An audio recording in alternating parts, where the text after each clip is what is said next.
Okay, welcome to this video tutorial on Romeo and Juliet. We're going to be looking at key quotes for characters from the play.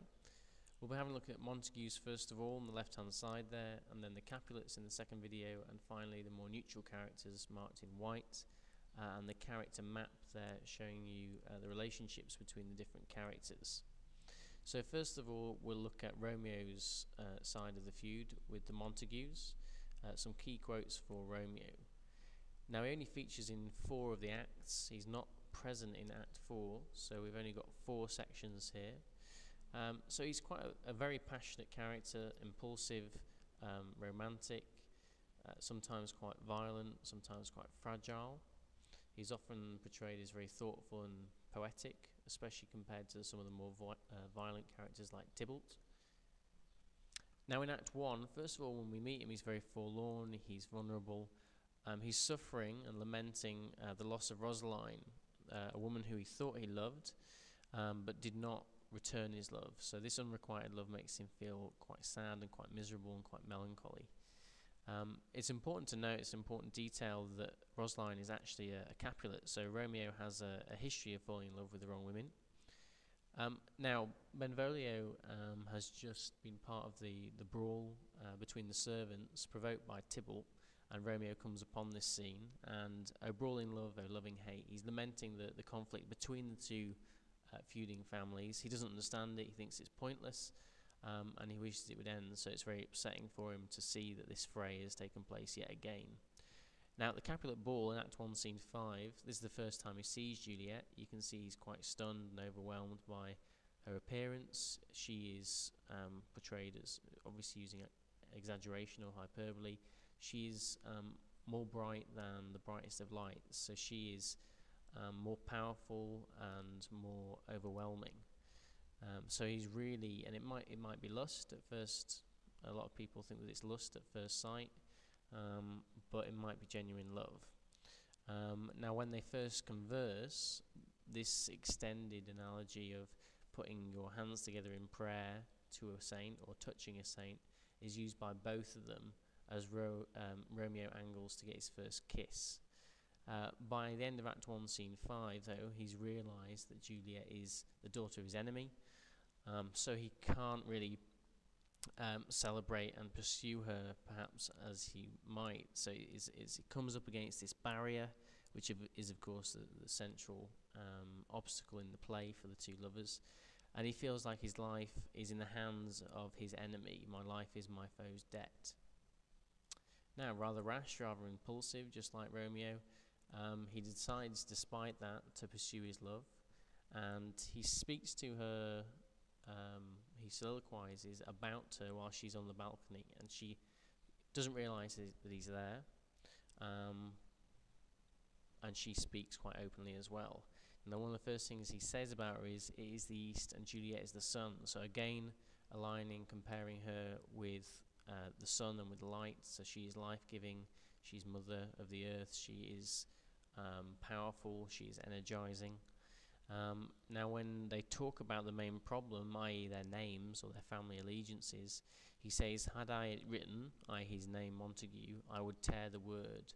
So he wishes if he could to abandon this arbitrary label, this name that holds him back from being with Juliet. Now Juliet's quite mature compared to Romeo here. She fears that things are going too quickly, especially when he talks about marriage. But for Romeo, his main concern seems to be that it's all too good to be true, that it's all but a dream. Okay. Nevertheless, they both go through with it. Juliet consents, and they meet Friar Lawrence for their secret marriage. Now, in Act 2, Scene 6, whilst the friar is warning Romeo to love more moderately and to be more sensible and less passionate, Romeo declares, "Love devouring death, do what he dare. It is enough I may but call her mine." So for him, love is everything, and death is nothing in comparison. So from the very beginning, it seems like Romeo's commitment to Juliet is something that could be self-destructive. Now in Act 3, this is when the violence and the kind of dramatic crescendo of the play or crisis point peaks. Tybalt has found out, he overheard at the Capulet party that Romeo was there. He sees that as trespassing and as an insult. So he tries to confront Romeo, but Romeo won't fight, of course, because now they're distantly, but they are related. So Romeo says, "You don't understand who I am anymore, villain am I none," and refuses to fight.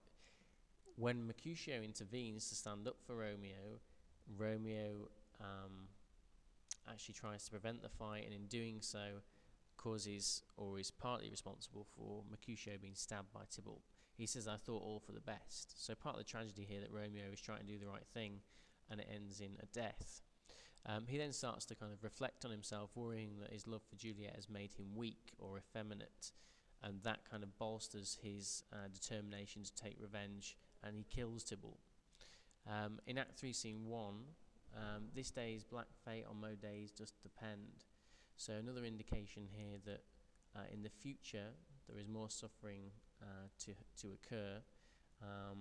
Basically saying that this danger, this threat, this suffering, this aggression has not yet concluded.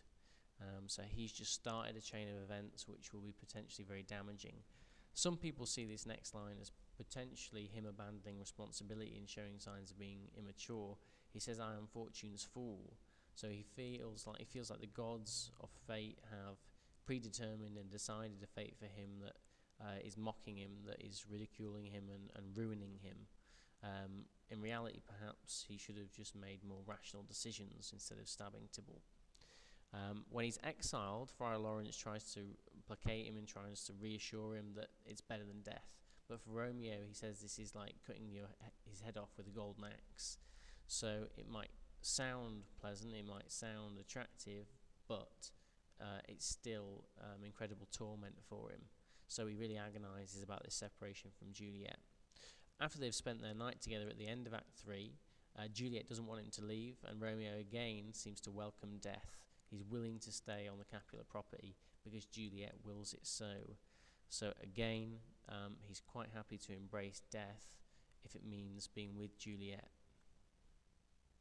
Now skip to Act 5. A premonition here, a sense of what's to come. He has a dream that Juliet will come and find him dead. This is before Balthazar delivers the news that she's dead. Of course, she's taken the potion. The audience knows that, but Romeo doesn't. Now, what happens is that Juliet does wake up first and finds Romeo dead. He's already taken his potion. So this premonition does actually come to fruition. It does happen that she finds him dead. When Romeo is delivered the news from Balthazar that she's in the tomb, having the family woken up and found her seemingly dead, he says, "I defy you, stars." So he's rallying against fate. He's trying to resist and fight against the course, the path through life that seems to have been pre-decided and determined for him, taken out of his hands. So he's going to assert himself and decide what happens to him. When he gets to the tomb, Paris is there trying to do the right thing. He's dignified, he's got a reputation. He tries to arrest Romeo because to him Romeo is just a murderer. He's killed Tybalt. So he tries to do the right thing, and in the darkness, not knowing it's Paris, Romeo kills him. And to declare really, or to show his respect for him, he puts him in the grave next to Juliet, this triumphant grave. Many productions skip this part out when Romeo kills Paris because it kind of distracts perhaps from the central love theme of the play, and it taints Romeo's character a little bit. Nevertheless, it is in the original play, and it does show a flaw in his character, that he's really wild at this point. Now when he's in the tomb, it's agonizing here. Just moments from Juliet waking up, Romeo says that she doesn't look pale, so she doesn't appear dead, but he still believes that she is. And he takes the poison that he got from the apothecary, and he shakes off the yoke of inauspicious stars from this world-wearied flesh. So he leaves behind his body that has been ruined and he believes damaged by his life. Now, one of Romeo's closest friends, Mercutio, kinsman relation to Prince Aeschylus, he is enigmatic, he's often flamboyant, explosive, passionate himself. At the very beginning, when we first meet him, he's a supportive friend. He's trying to comfort his friend and say, if love be rough with you, be rough with love, i.e., go out and assert yourself and find yourself a new woman, forget about Rosaline. It becomes a little bit more rambling and coherent when he talks about Queen Mab, this extended and very famous speech about this fantasy, this fairy who comes in and poisons people's dreams and changes their dreams. At this point, it seems like he is a more unpredictable character, and perhaps even a little bit disturbed. Now in Act 2, just an example here in Act 2 Scene 1 of the many examples of innuendo, sexual innuendo from Mercutio, it's quite open and quite direct, and that's often happens in the banter between these friends, so it does show their kind of close friendship and their relationship. But he is one of those characters that courts and tempts fate and actually antagonises characters like Tybalt. He's talking to Benvolio, his friend here, when he says that Tybalt fights as you sing prick song, i.e. he does it very properly and precisely by the book, like a ballet dance, rather than fighting with real passion. So he's really mocking him. He sees Tybalt as quite a pretentious, foolish character. Again, in Act 2, Scene 4, when the nurse is on the scene to inquire after Romeo's intentions for Juliet, he mocks her as well, saying that she's ugly, her fan's the fairer face. So he really enjoys that kind of thrust and parry, that kind of conversational dueling where they're mocking each other and going to and fro. Now in the crucial scene, Act 3, Scene 1, he can't bear to see his friend Romeo humiliated, as he sees it, or dishonoured by refusing to fight, to step up to Tybalt's challenge. So he steps in.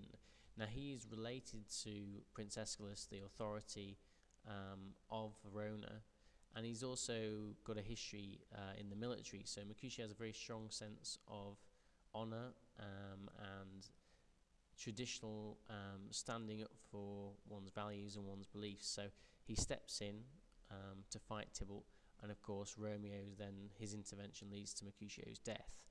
The curse that he then lays upon both the Montagues and the Capulets is then a turning point in the play, because the chain of events that follows, it really twists on this point, this axle.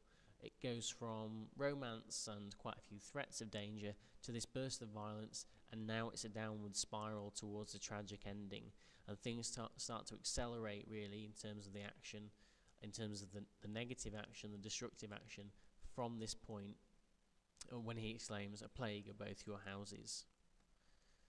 Now Benvolio is Romeo's cousin and close friend, confidant. We see here again, just like Mercutio at the start of the play, he comforts Romeo and says that he should look upon other women, consider other women, so that he can move on from Rosaline, because in comparison, Rosaline, who he thinks a beautiful swan, will seem an ugly crow. So he's trying to help his friend. He's also one of those more sensible, sensitive characters. He realises, unlike Mercutio, that there is danger and that there is a threat, and that they should avoid the Capulet family. And at the start of Act 3, just before the violence breaks out, he says, "For now these hot days is the mad blood stirring." Much as he tries to encourage Mercutio to avoid confrontation, it still happens, and Benvolio is helpless to actually intervene and prevent any of the deaths in Act 3. Okay, we'll leave it there and we'll rejoin with Capulet and Juliet.